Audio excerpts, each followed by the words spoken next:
What are the implications of this special issue findings for HR policy or the practice of HR?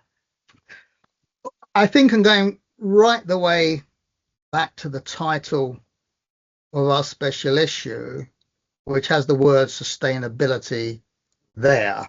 So I think that there are major challenges for policymakers and practitioners in establishing a sustainable social care workforce, which one can broadly define as a workforce with the skills and the capabilities to deliver social care on a kind of ongoing and enduring basis.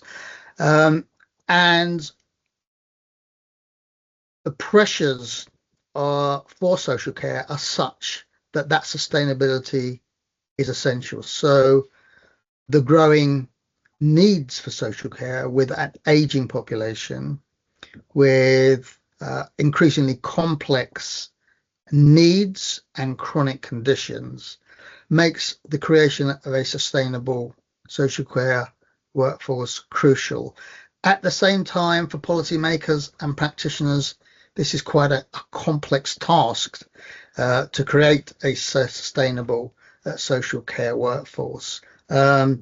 We have seen that there are certain pressures which drive social care providers to converge around quite hard HR policies and practices, which do create problems. There are high levels of turnover among social care workers, despite the fact that they often state, research shows they often really enjoy their jobs.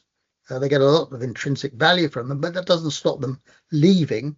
So there's an issue around how you prevent turnover, you create a more stable workforce. There are also quite significant problems in actually recruiting social care workers. In many developed countries, there are quite high vacancy levels.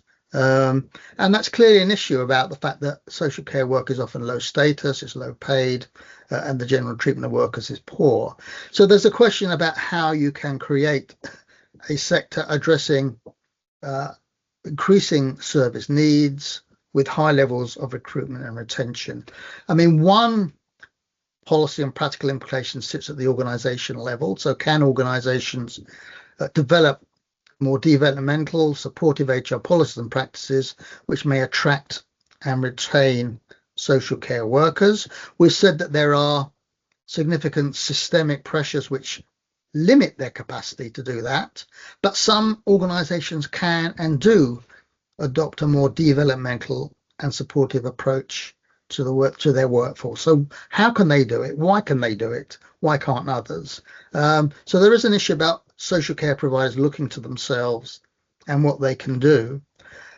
I think, though, some of the kind of systemic features of the sector, the fact that it is fragmented, it's made up of small and medium-sized providers, there's a lack of HR expertise, a lack of HR infrastructure, and the fact that these organizations are too small to actually do it themselves does encourage an interest in the role of the state, whether at a kind of a regional or a national level, and to what extent they can provide that infrastructure. They can provide those minimum terms and conditions to support the social care workforce. And I think that the emergence of integrated care systems at locality level, where health and social care interface and can pool resources to develop this infrastructure, may be an interesting practical implication from this. I think finally, in terms of policymakers and practitioners, I think there is a kind of issue about employee and employer voice, and providing opportunities for employees to meaningfully articulate what they want and how that might be delivered. We know that union membership and representation is very, very low amongst social care workers. We know that many social care workers are actually quite intimidated about expressing their views. They are very precariously positioned in the labour market.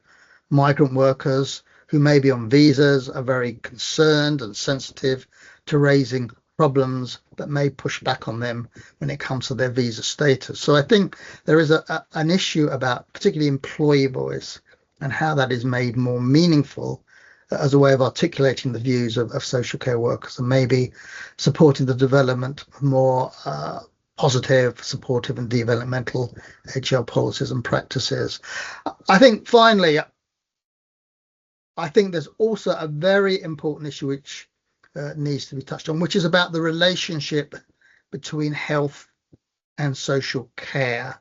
So increasingly, it is difficult to keep those two areas of service delivery separate. So we have tended in policy and practical terms, and also within the HRM literature, to have an interest in workforce management in healthcare and a separate kind of interest in workforce management in social care. The two areas are becoming increasingly entwined and interconnected. So as people live longer and their social needs become more significant, they also develop clinical conditions which need to be treated by healthcare workers. So I think there's an interesting issue of policy and practice in terms of how health and social care as workforces relate to one another, how they interconnect, how roles and responsibilities, tasks are distributed between health and social care.